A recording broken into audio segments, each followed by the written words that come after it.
देखिए, ओवैसी जी को तो मैं मतलब उस स्तर का ही नहीं समझता कि मैं उनकी टिप्पणी पर कोई टिप्पणी व्यक्त करूं। वो भारतीय जनता पार्टी की बी टीम के रूप में काम करते हैं और आज मुसलमानों का सबसे बड़ा दुश्मन कोई इस देश में है तो वो ओवैसी जैसे लोग हैं। बात राजनीति की तो है ही नहीं।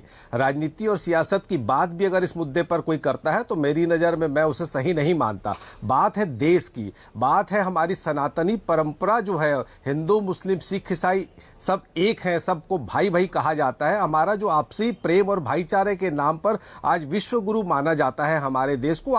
आज उस स्थिति में जो एक दरार आ रही है, आज ये जो भाई भाई के बीच में टकराहट की स्थिति आ रही है, आज ये जो देश और प्रदेश और शहर के जो वातावरण खराब हो रहे हैं, आज हमारे देश की स्थिति जो खराब हो रही, चिंता का विषय तो ये है कि उस पर कोई बात ही नहीं हो रही। बात सियासत की है ही नहीं। बात सियासत की होती तो ये कार्यक्रम होता ही नहीं। हमारी प्रदेश में कांग्रेस की सरकार है, अगर कोई साधु संत आ रहा है तो उसका सम्मान है। हम भी धर्म सांसद का सम्मान करते हैं, साधु संतों का सम्मान करते हैं। साधुओं की धरती है, संतों के आशीर्वाद से ही विश्व कल्याण की बात करने वाला ये देश है। हम जब पूजा करते हैं, प्रार्थना करते हैं तो आरती के बाद ये हमारी परंपरा है कि हम कहते हैं कि धर्म की जीत हो और विश्व का कल्याण हो। इस परंपरा का निर्वहन करने वाले देश में पिछले 7 वर्षों से आखिर ऐसा क्या हो गया है कि धर्म का इस्तेमाल राजनीति के लिए किया जा रहा है? ये आपत्तिजनक बात तो ये बात ये नहीं होती कि हमने किया, उसने किया, इसने किया। बात इंसानियत की है, बात मानवता की है, बात देश प्रेम की है। ना तो फिर कांग्रेसी नेता वहां बैठ करके बयान क्यों सुन रहे थे? चावला जी,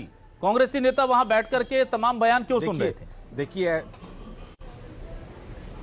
देखिए बात ऐसा होता है कि बात वो कालीचरण जी को सुनने नहीं गए थे। बात ये होता है कि संतों की भाषा, संत परंपरा का निर्वहन करके जिस मंच पे संतों की उपस्थिति है, वो स्थान अपने आप में पवित्र होता है। हम संतों को प्रणाम करते हैं, संतों को नमन करते हैं, संतों का सम्मान करते हैं। पर जो शंकराचार्य जी की परंपरा है, जो संतों की परंपरा है, जो धर्म की आस्था रखने वाली बात होती है, वो विश्व को रास्ता दिखाने का कल्याण की बात करते हैं, सबके कल्याण की बात करते हैं। जाति धर्म संप्रदाय की बात नहीं होती। उसको सुनने के लिए तो सारे लोग जाते हैं, सारे जाति धर्म संप्रदाय। मैंने आप अमरजीत चावला जी मेरा सवाल समझे नहीं। मैंने ये नहीं कहा कि सुनने क्यों गए थे। मैंने कहा जब आपत्तिजनक बयान दिए जा रहे थे, कांग्रेस के वरिष्ठ नेता वहां मौजूद थे, उन्होंने तब आपत्ति क्यों नहीं जताई?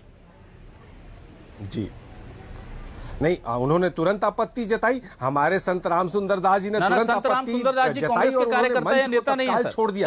चावला जी प्लीज, संत रामसुंदर दास जी क्या कांग्रेस के पदाधिकारी हैं? जी जी, कांग्रेस के विधायक रहे हैं वो। ठीक है। और बाकी बयान जो थे वो अभी आप उनको, संत रामसुंदर दास जी को अभी भी आप कह रहे हैं कि वो पार्टी की लाइन को लेकर के वहां विरोध जता रहे थे, ये कहना चाह रहे हैं आप? नहीं, पार्टी की लाइन को लेकर उन्होंने विरोध नहीं था। कांग्रेस की जो परंपरा है कि सर्वधर्म समभाव, ये परम पूज्य गुरु घासीदास बाबा की धरती है छत्तीसगढ़, ये कौशल्या माता की धरती है छत्तीसगढ़, जहां पर सुनियोजित तरीके से एक धर्म सांसद के मंच को राजनीति के तौर पर इस्तेमाल किया।